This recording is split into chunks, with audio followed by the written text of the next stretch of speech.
বিসমিল্লাহির রহমানির রহিম।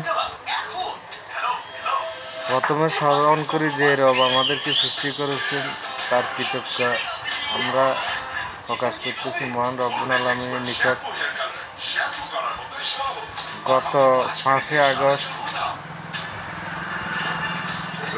5ই আগস্ট এই দেশ তরুণ ছাত্র জনতা সবাই ঐক্যবদ্ধ হয়ে মাঠে নেমে আমাদের ছাত্র ভাইদের অনেক রক্তের বিনিময়ে কেউ শহীদ হয়েছেন, তাদের রুহ মাগফিরাত কামনা করি। এবং ছাত্র ভাইদের তরুণ শ্রম ঘাম কেউ পঙ্গুত্ব আছে, এখনও অনেক কষ্ট করতেছে, তাদের ফ্যামিলি সবার প্রতি আমাদের হৃদয়ের অন্তঃস্থল থেকে আল্লাহর নিকট দোয়া করি, আল্লাহ যেন তাদেরকে অতি দ্রুত সুস্থ করে দেয়। যাদের অক্লান্ত পরিশ্রমে আজকে আমরা স্বাধীন বা মুক্তভাবে চলাফেরা করতেছি, আবারও তাদের প্রতি কৃতজ্ঞতা প্রকাশ করতেছি। আমরা এই 5ই আগস্টের কথা ভুলে গেলে চলবে না, যে 5ই আগস্টের পর আমরা যেভাবে চলাফেরা করতেছি, মুক্ত একটা নিঃশ্বাস ফেলতেছি, এটাকে সব সময় ধরে রাখার চেষ্টা করব।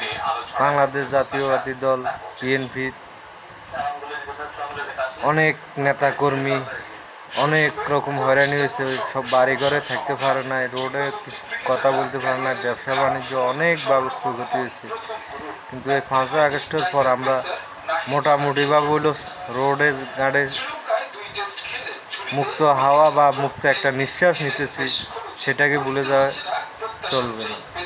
আমরা সবসময় চেষ্টা করব মানুষের কাতারে থাকার জন্য, মানুষের সেবা করার জন্য। আমাদের এমন কোনো কাজ বা এমন কোনো আচরণ করা যাবে না যে যাতে করে সাধারণ মানুষ আমাদের উপর ক্ষুব্ধ হয়। আরেকটা জিনিস মাথায় কাজ করতে হবে যে আমাদের তারুণ্যের প্রতি তারিখ জিয়া যে নির্দেশ দিতেছে যে আমরা সবসময় মানুষের পাশে দাঁড়াই, মানুষের ভালো কিছু করি, মানুষের পাশে দাঁড়াই, ভালো কিছু করি, মানুষজন আমাদের ভালো দেখে আমাদের আগামী যে সংসদ নির্বাচন আসতেছে, যে আমাদের এই নোয়াখালী চাইলে আমাদের প্রার্থী যেন আমাদের ভালোবাসায় দিয়ে মানুষের মন যুক্ত করতে পারলে যেন বিশাল বড়ে আমরা যেন আমাদের প্রার্থীকে বিশাল বোর্ডে জয়যুক্ত করতে পারি। এখনও অনেক স্বৈরাচার আছে যে যারা আমাদের 5ই আগস্টের পর যারা আমাদের ক্ষয়ক্ষতি করছে, আমরা তাদেরকে আশ্রয় দিতেছি, কেউ তাদেরকে বুকে টানিয়ে নিতেছি, কিন্তু তাদেরকে বুকে টানিয়ে নিতেছি, আশ্রয় দিতেছি, তাই বলে এখনও তাদের থেকে আমরা সাবধান হতে হবে। তারা আমাদের 5ই আগস্টের পর কিছু নেতাকর্মী আমাদের নেতাকর্মী পাশে এসে দাঁড়ায়, আমাদের বিভিন্ন ত্যাগী 2008 সাল থেকে যারা যুব দলের পোস্ট পদবী ছিল, দীর্ঘদিন এই 16-17 বছর লাঞ্ছিত হয়েছিল দলের দুঃসময়। আমি একটা ওয়ার্ডের দায়িত্বে আছি, সরকার 8 নম্বর ওয়ার্ড যুব দলের সভাপতি। যে কোনো মিটিং মিছিলে আমরা যাইতাম সর্বোচ্চ 2-1 জন, 2-4-5 জন 10 জন যাইতাম। এখন মাশাআল্লাহ গত 5ই আগস্টের পর আমাদের 8 নম্বর ওয়ার্ডে নেতাকর্মী অভাব নাই। এটাও একটা আমাদের দলের জন্য মঙ্গলজনক বিষয়। তাই বলে তার সবসময় মাথা আমাদের ইউনিয়ন নেতাদেরকেও বলতেছি, আপনারা একটু যারা থেকে দীর্ঘদিন শ্রমগাম দিচ্ছে, আপনাদের পাশে ছিল, তাদের মূল্যায়ন করে। অনেক সময় হাইব্রিডদের কথা ধরে থেকে কর্মীদেরকে হারিয়ে ফেলি না, হাইব্রিডদের বিড়ি। আমরা যারা দীর্ঘদিন আপনাদের